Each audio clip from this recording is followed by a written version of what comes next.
Hello mga ka-Fast Break, handa na ba kayo sa pinakamatinding balitang yaning sa buong NBA? Isipin nyo, Steph Curry at Kawhi Leonard sa isang team pero ang kapalit ang pag-trade kay Jimmy Butler o pagpalit sa kanya.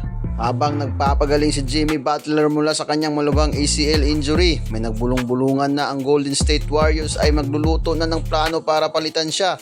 Ito ba ay diskarte o isang simpleng kawalan ng utang na loob? Pag-usapan natin yan. Bakit nga ba baliw na baliw ang GSW kay Kawhi? Simple lang, kahit robot kung ituring dahil sa kawalan ng emosyon, si Kawhi ang pinaka-perfectong two-way player sa kasaysayan. Imagine ang depensa ni Kawhi at shooting ni Steph.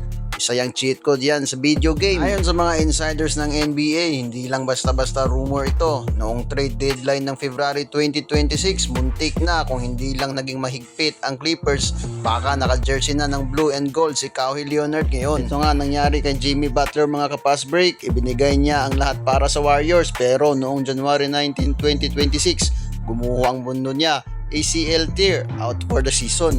Well, masakit na katotohanan sa NBA, business is business. Habang si Jimmy ay nasa ospital at nagre-rehab, ang management ng Warriors ay tumitingin na sa iba. Masakit man pero sapat ba ang loyalty para isakripisyo ang tsansa pa sa isang ring habang kasama sa Steph? Kung nagtatanong kayo bakit kailangang i-trade si Jimmy, hindi ba pwedeng magsama silang tatlo na Steph?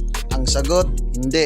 Dahil sa salary cap at luxury tax, si Steph, Jimmy at Kawhi ay pare-parehong sumusweldo ng mahigit $50 million kada taon. Para naman makuha si Kawhi, kailangang itapon ng isang mabigat na sahod at dahil si Steph ay untouchable at si Draymond ay puso ng team, ang tanging sacrificial lamb ay ang injured na si Jimmy Butler.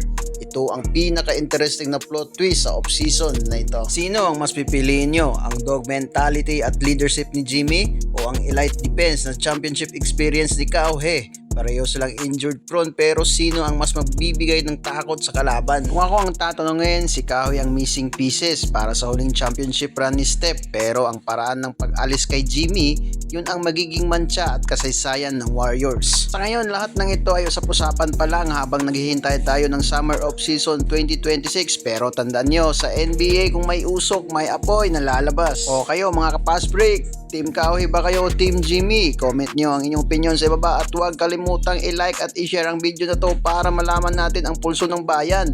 Peace out!